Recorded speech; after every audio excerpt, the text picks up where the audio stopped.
우리 함께 오늘 주시는 하나님의 말씀 살펴보도록 하겠습니다. 하나님께서 우리에게 주시는 말씀 마가복음 10장 17절부터 31절까지의 말씀입니다. 마가복음 10장 17절부터 31절까지의 말씀 우리 함께 한 절씩 교독해서 읽도록 하시겠습니다. 예수께서 길에 나가실새 한 사람이 달려와서 꿇어 앉아 묻자오되 선한 선생님이여 내가 무엇을 하여야 영생을 얻으리이까? 예수께서 이르시되 내가 어찌하여 나를 선하다 일컫느냐? 하나님 한 분 외에는 선한 이가 없느니라. 내가 계명을 안 하니 살인하지 말라, 간음하지 말라, 도둑질하지 말라, 거짓 증언하지 말라, 속여 빼앗지 말라, 내 부모를 공경하라 하였느니라. 그가 여짜오되 선생님이여 이것은 내가 어려서부터 다 지켰나이다. 예수께서 그를 보시고 사랑하사 이르시되 내게 아직도 한 가지 부족한 것이 있으니 가서 내게 있는 것을 다 팔아 가난한 자들에게 주라. 그리하면 하늘에서 보화가 내게 있으리라.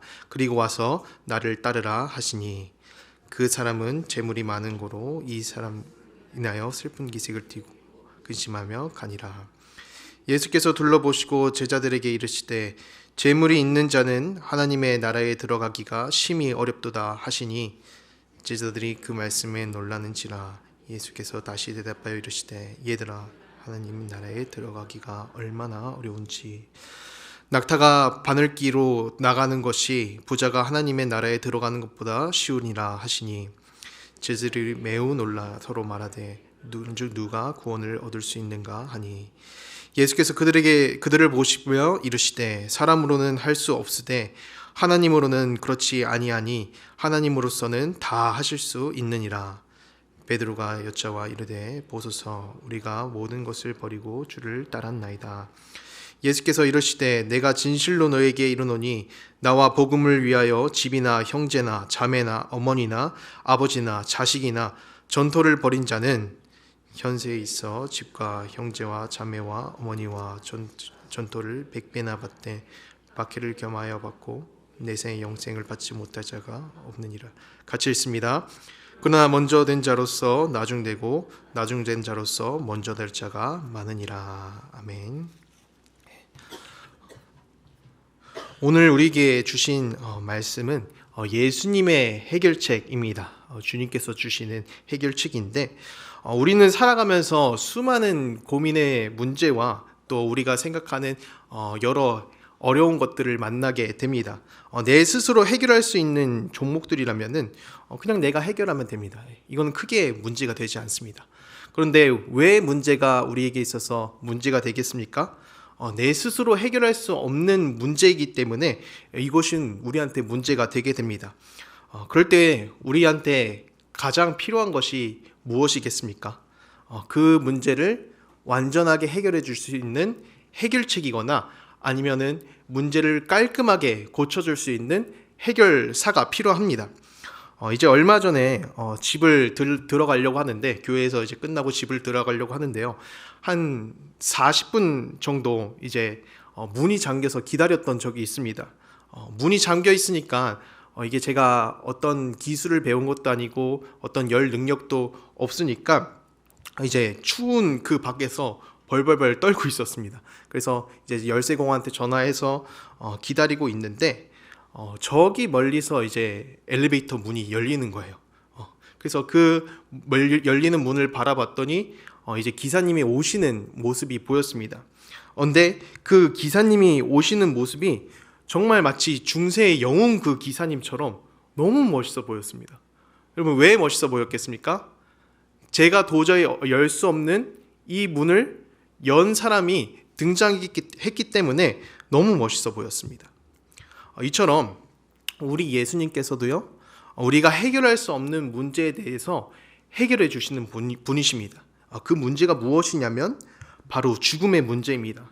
우리가 영생을 얻고 구원을 얻게 되는 문제입니다. 예수님께서는 이 문제에 대해서 우리한테 해결책을 주시는 분이에요. 오늘 말씀의 장면도 이제 한 부자 청년이 찾아옵니다. 이제 한 부자 청년이 찾아와서 예수님께 어떻게 하면 이제 영생을 얻을 수 있습니까? 라는 질문으로부터 시작을 합니다. 그리고 이 질문에 대해서 예수님께서는 해결책을 주세요. 세 가지 해결책을 주시는데 영생을 얻기 위해서 주시는 예수님의 해결책은 무엇인가? 우선 이 해결책으로부터 시작을 합니다. 영생을 사모하라입니다. 영생을 가장 갈급히 원해라. 오늘 말씀은 17절을 보면은 한 부자 청년이 예수님을 찾아오는데요. 이 장면이 너무 급해 보여요. 막 달려와서 예수님 앞에 꿇어 엎드리는 장면을 보여줍니다. 17절입니다. 예수께서 길에 나가실새 한 사람이 달려와서 꿇어 앉아 묻자오되 선한 선생님이여 내가 무엇을 하여야 영생을 얻으리이까? 이 청년의 마음이 왜 이렇게 갈급한가? 왜 이렇게 급하게 예수님을 찾아왔는가? 그 이유가 있었어요. 여러분 그 이유가 무엇이었냐면 바로 영생에 대한 사모함이 있었다라는 것입니다. 우리가 구원을 얻고 영생을 얻는 것에 있어서 우선적으로 가져야 되는 생각과 자세가 무엇인고 하니 이 갈급한 자세라는 거예요. 영생에 대해서 사모하는 마음이라는 겁니다. 지금 이 청년이 예수님 앞으로 뛰어가서 무릎을 꿇고 영생의 답을 구하는 것처럼 우리가 영원한 생명을 생각을 하면서 간절히 바라고 사모하는 마음이 필요하다라는 것입니다. 우리는 그리스도인으로서 영생이라는 단어가 어느 정도 익숙해요. 또 많이 들었습니다. 또 어느 정도 자연스럽습니다. 그런데 우리가 살아가는 삶은 너무나도 바쁘고요. 또 우리에게 주신 이 땅의 다른 과제들도 있기 때문에 언젠가 우리의 모습을 뒤돌아서 점검해 본다면 이 영생에 대한 마음이 희미해져 있을 때가 있습니다. 그럴 때 우리가 이 사실을 기억하고 갔으면 좋겠는 것은요.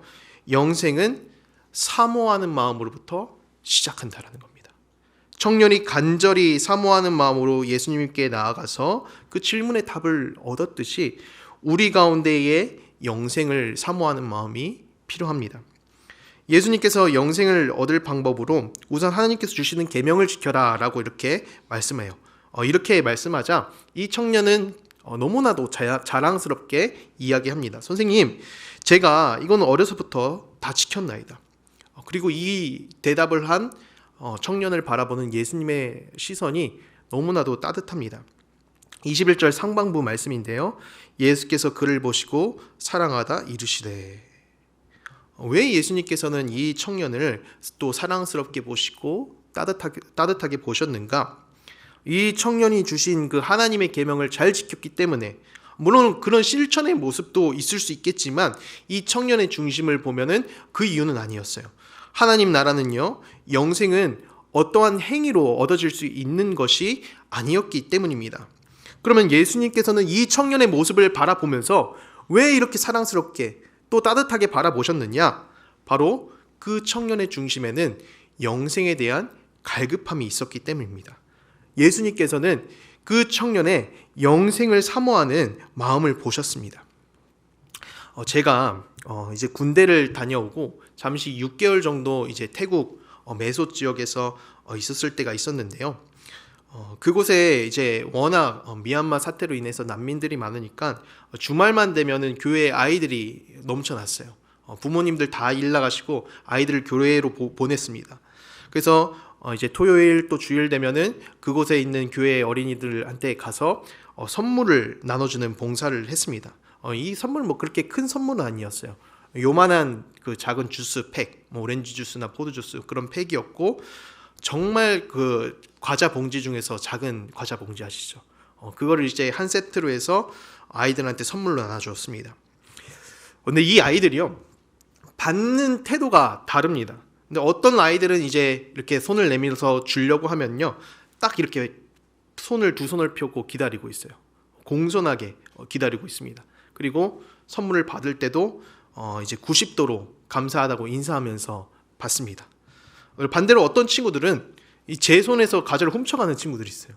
이제 나눠주지도 않았는데 마치 이제 자기 것을 가져가느냐 채가는 사람들이 있습니다. 그럼 저는 농담식으로 이렇게 말해요. 너 다음부터 그렇게 가져가면은 과자 안 준다.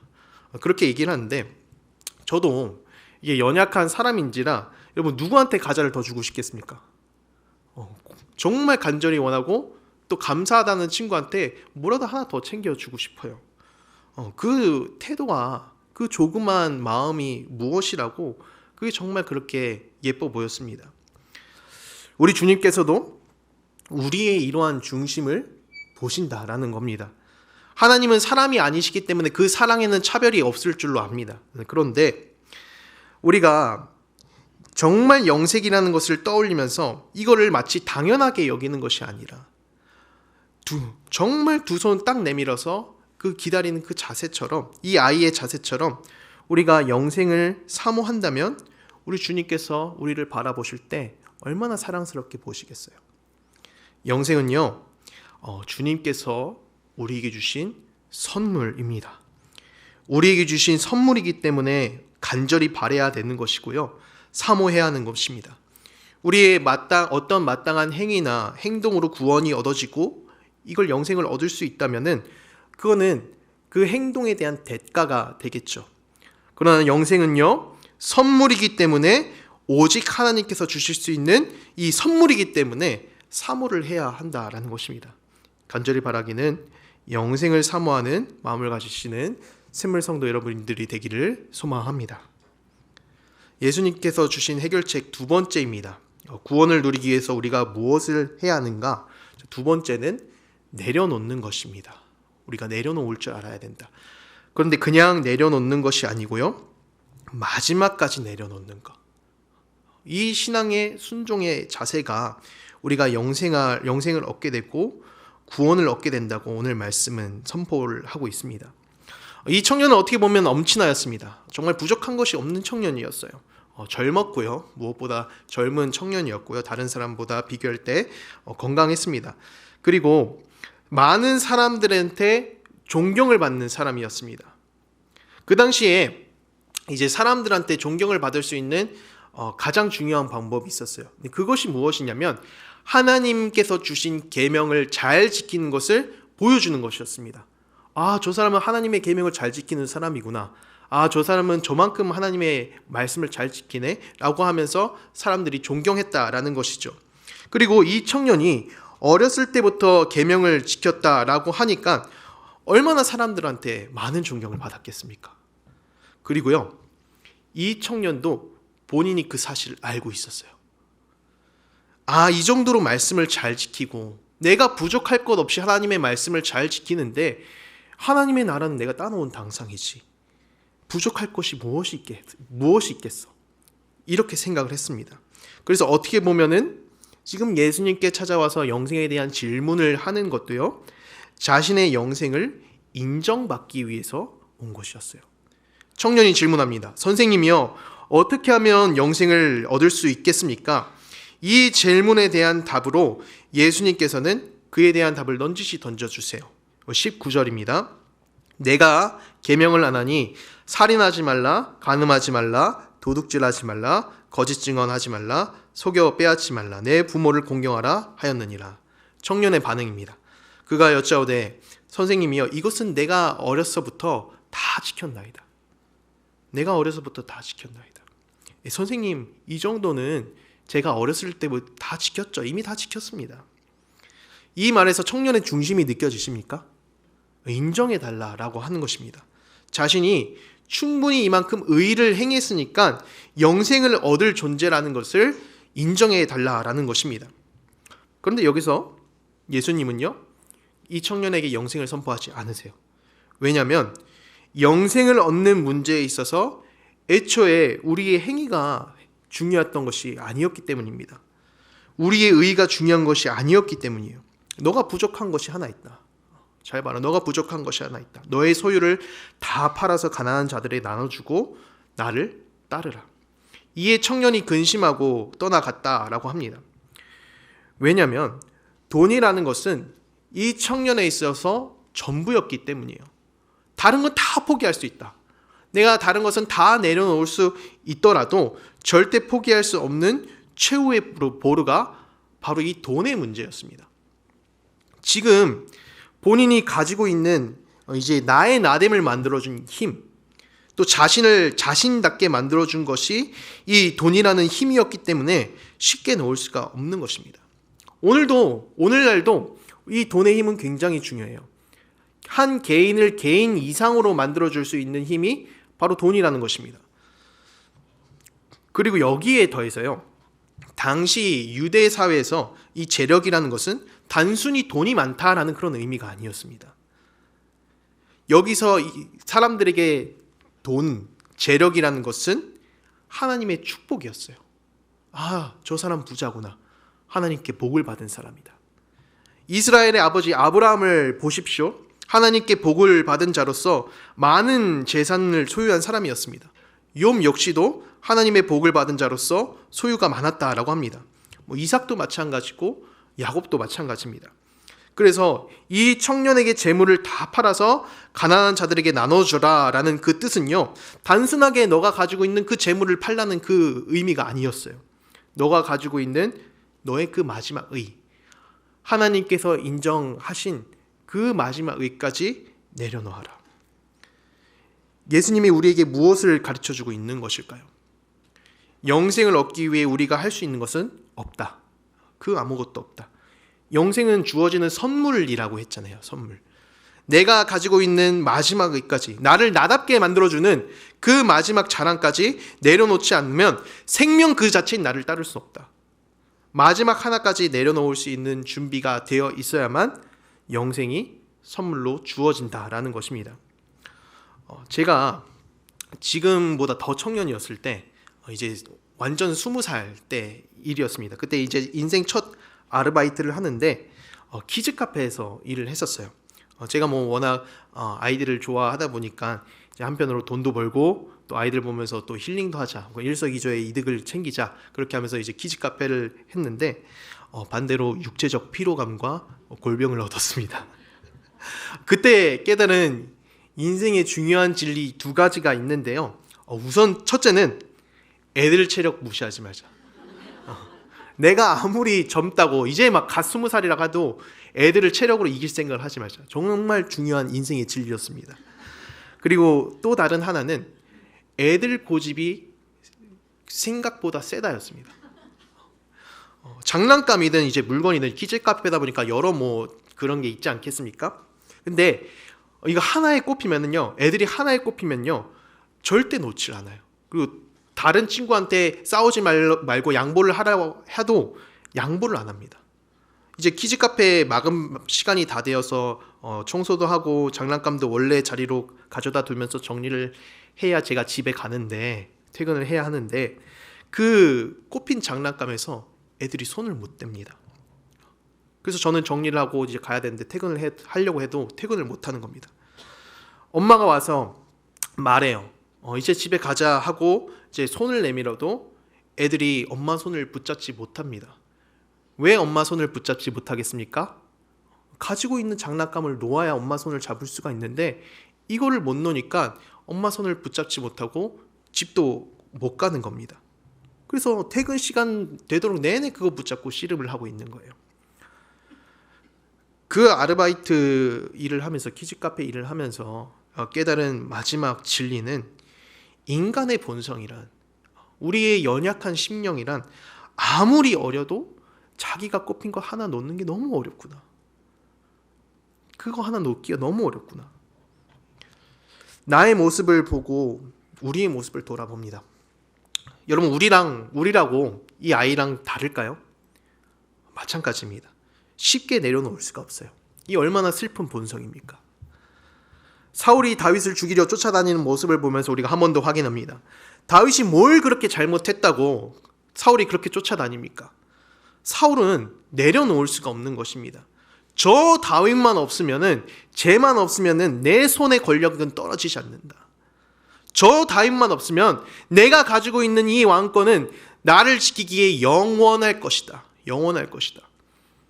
다윗에게 있어서 자신의 왕을 내어주는 순간 자신이 갖고 있던 그 왕으로서 아이덴티티는 사라지는 것이고요.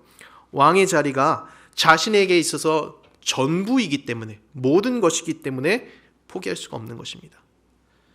천국은 마치 밭에 감추인 보화와 같아서 발견한 자가 그 소유를 전부 팔아 밭을 사느니라. 자신이 가지고 있는 그 모든 소유보다 더 값진 것을 발견한다면 여러분, 이거 충분히 다 포기할 수 있지 않겠습니까? 다 내려놓을 수 있지 않겠습니까? 영생이 만약 우리의 어떤 의로운 행동이나 돈으로 얻어질 수 있는 것이라면 포기할 수 없겠죠. 그러나 예수님께서 주시는 영생을 위한 해결책이 무엇입니까? 영생은 의로운 행동으로 얻는 것도 아니다. 이거 돈으로 살 수 있는 것도 아니다. 그러면 영생은 어떻게 하면 얻을 수 있는 것인가? 하나님께서 하실 수 있다. 오직 하나님께서만 가능하시니라. 오직 하나님께서만 주실 수 있는 선물이라는 것이 바로 영생이다라는 것입니다. 우리 27절 말씀 우리 한번 같이 읽어볼까요? 같이 읽습니다. 시작. 예수께서 그들을 보시며 이르시되 사람으로는 할 수 없으되 하나님은 그렇지 아니하니 하나님으로서는 다 하실 수 있느니라. 영생을 위한 하나님의 해결책, 그게 무엇이냐면 바로 예수 그리스도예요. 하나님께서 주실 수 있는 유일한 해결책은 바로 예수 그리스도를 이 땅 가운데 보내주신 것입니다. 영생을 얻기 위해 주시는 예수님의 마지막 해결책, 이 마지막 해결책은요, 그 해결책인 나를 따르라입니다. 너희는 나를 따르라. 예수님을 따라 제자로 살아가는 삶에는 생명이 있습니다. 예수님을 따라 사는 삶 그 자체가 구원인 줄로 믿습니다. 예수님이 부자 청년에게 재물을 다 팔아 나눠주고 그 다음에 명령하신 한 가지 액션이 있어요. 그 행동이 무엇이냐면 우리 한번 함께 그 답을 찾아볼까요? 21절입니다. 예수께서 그를 보시고 사랑하사 이르시되 내게 아직도 한 가지 부족한 것이 있으니 가서 내게 있는 것을 다 팔아 가난한 자들에게 주라. 그리하면 하늘에서 보화가 내게 있으리라. 그리고 와서 나를 따르라 하시니. 너는 나를 따르라. 나를 따라와라. 영생은 너가 가지고 있는 그 어떤 의와 행동으로도 돈으로도 얻어질 수 있는 것이 아니다. 그럼 어떻게 해야 되냐? 대체 어떻게 해야 되냐? 모두 다 내려놓고 마지막 하나의 의, 힘까지 내려놓고 너는 나를 따라라. 너가 나를 따라야지만 살아. 너가 나를 따라야지만 영생을 얻게 된다. 이게 예수님의 정답이었습니다. 나를 부정하고 나의 힘을 의지하는 것을 전부 다 포기하더라도 주님을 따라서 살지 않으면 무슨 소용이 있겠습니까? 따라가지 않으면 무슨 소용이 있겠습니까? 아까 말씀드린 그 기지카페 어린아이처럼 엄마 손을 붙잡고 가지 않으면 무슨 소용이 있겠습니까? 간절히 바라기는 우리 샘물 성도 여러분, 예수님을 따라 사는 삶이 되기를 간절히 소망합니다. 예수님께서는 생명 그 자체이십니다. 사람의 삶은요, 누구를 따라 사는 삶인지에 따라서 그 모양과 의미가 달라져요. 잘못된 리더를 따라가면요, 그 영향력으로 인해서 나 또한 물들게 되고요, 또 잘못된 인도자를 따라가면은 길을 잘못 들게 되는 경우를 우리는 많이 보게 됩니다. 누구를 따라가는 것이, 또 누구를 따라 사는 것이 우리 인생에 있어서 얼마나 중요한 의미가 됩니까? 또 얼마나 소중합니까? 그런데 우리 예수님께서는요, 말씀에서 소개하기를 생명 그 자체이신 분이에요. 그분을 따라간다면 우리가 도착하는 목적지가 어디가 되겠습니까? 바로 생명, 영생이라는 목적지에 도착하게 되는 거예요. 예수께서 이르시되 내가 곧 길이요 진리요 생명이니 나로 말미암지 않고는 아버지께로 올 자가 없느니라. 나로 말미암지 않고는. 우리 그리스도인은 예수님을 따라가야만 하는 사람들입니다. 그것이 우리에게 있어서 하나의 의무가 되죠. 왜냐하면 예수님께서는 우리를 선한 길로 이끌어 주시는 선한 목자가 되시기 때문이에요. 여러분, 선한 목자가 무엇입니까? 우리가 잘못된 길로 가고 있으면은 옳은 길로 이끌어 주시는 것이 바로 선한 목자이고요. 내가 심지어 사자의 입에 물려갈지라도, 이리의 입에 물려갈지라도 그 입을 벌려서 나를 꺼내서 구해 주시는 분이 바로 선한 목자예요. 그래서 이분을 따라가면은 구원을 얻게 되고 영생을 얻을 수 있다라는 것입니다. 그래서 예수님께서 하나님께서 주신 구원의 해결책이 되신다라는 겁니다. 우리는 살아가면서 수많은 갈림길을 맞이합니다. 또 수많은 선택의 순간을 맞이합니다. 이 길이 맞는가, 또 저 길이 맞는가 많이 고민을 하고요.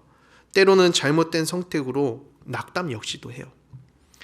또 사자와 이리와 같은 그런 고난과 무서운 시험들이 얼마나 우리에게 많이 찾아옵니까? 나를 흔들고 마치 나를 물어가는 것 같고, 그리고 그런 고난 앞에서 내가 이렇게 발발발 떨면서 두려워 떨면서 나의 신앙 역시도 흔들릴 때가 분명히 있어요. 마치 사자한테 물려가는 것처럼, 마치 이리한테 물려가는 것처럼. 그런 불확실성과 두려움이 찾아올 때 여러분 잊지 마십시오. 우리가 따라간 예수님은요, 선한 목자가 되십니다. 내가 정령 사자와 같은 그 무서운 고난에 물려갈지라도, 이리와 같은 그 시험에 물려갈지라도 그 입을 벌리고 꺼내주시는 분이 바로 우리 예수님이에요. 이 사실을 나에게 주신 말씀으로 받으시길 바랍니다. 그런 분이라면 우리가 충분히 따라갈 만하죠. 우리가 믿고 충분히 따라갈 만합니다. 내 모든 것을 맡겨드릴 수 있지 않겠습니까? 우리 제자들이 그랬어요. 예수님을 따라다니는 제자들이 그랬습니다. 28절입니다. 베드로가 여자와 이르되 보소서 우리가 모든 것을 버리고 주를 따랐나이다. 예수님께서 제자 베드로를 부르십니다. 갈릴리 호숫가에서 이제 물고기를 낚고 있는 제자 베드로를 부르세요. 부르니까 제자들 금을 버리고 배 버리고 모든 것을 다 버리고 예수님을 따랐습니다. 이 어부에게 있어서 배라는 것이 또 그물이라는 것이 무슨 의미가 있겠습니까? 삶이자 전부예요. 어떻게 보면은 부자 청년에게 있어서 돈과 똑같은 의미입니다. 전부입니다. 자신의 전부를 다 팔아서라도 예수님을 따라 사는 삶에는 가치가 있기 때문입니다. 예수님을 따라 사는 삶에는 구원이 있고 영생이 있기 때문입니다. 간절히 바라기는 이 예수님을 따라 생명의 길로 나아가는 샘물 성도들이 되기를 바랍니다. 오늘 말씀을 묵상하고 정리하려고 하는데요. 영생을 얻기 위한 해결책은요, 예수님 그 자체예요. 다른 거 없고요. 거기에 더하거나 뺄 거 없이 예수님 그 자체입니다. 하나님께서는요, 우리가 죽지 않고 생명을 얻고 또 누리게 하기 위해서 예수님이라는 해결책을 보내주셨습니다. 왜 보내주셨겠습니까? 우리를 사랑하시기 때문에. 여러분, 하나님께서 우리를 사랑한다고 하십니다. 나를 죽지 않게 하신다고 하십니다. 하나님이 세상을 이처럼 사랑하사 독생자를 주셨으니 이는 그를 믿는 자마다 멸망하지 않고 영생을 얻게 하려 하십니다. 우리가 주신 예수님을 바라봅시다. 우리에게 주신 이 예수님을 우리가 온전히 따라갑시다. 영생을 간절히 사모하는 자세를 가지고 또 그런 간절한 갈급한 마음을 가지고 거기에 더해서 나의 의와 힘으로 의지하는 것이 아니라 다 버려두고 다 내려놓고 오직 주님만 의지하고 오직 주님만 따라 살기를 소망합니다. 예수님을 따라 산 제자들처럼요. 그러면요, 주님께서 오늘 본문의 말씀으로 말씀하시길 내세에 있어서 영생을 받지 못할 자가 없을 것이다 라고 직접 그렇게 말씀하세요. 예수님께서 말씀하셨습니다. 간절히 바라기는 예수님을 따라 사는 삶으로 영생을 사모하고 영생을 얻게 되는 모든 성도들이 되기를 간절히 축원합니다. 우리 지금 말씀을 기억하면서 함께 찬양했으면 좋겠습니다. 우리 이 찬양 함께 찬양하실 텐데요. 우리 주님을 보게 하소서 함께 찬양하도록 하겠습니다.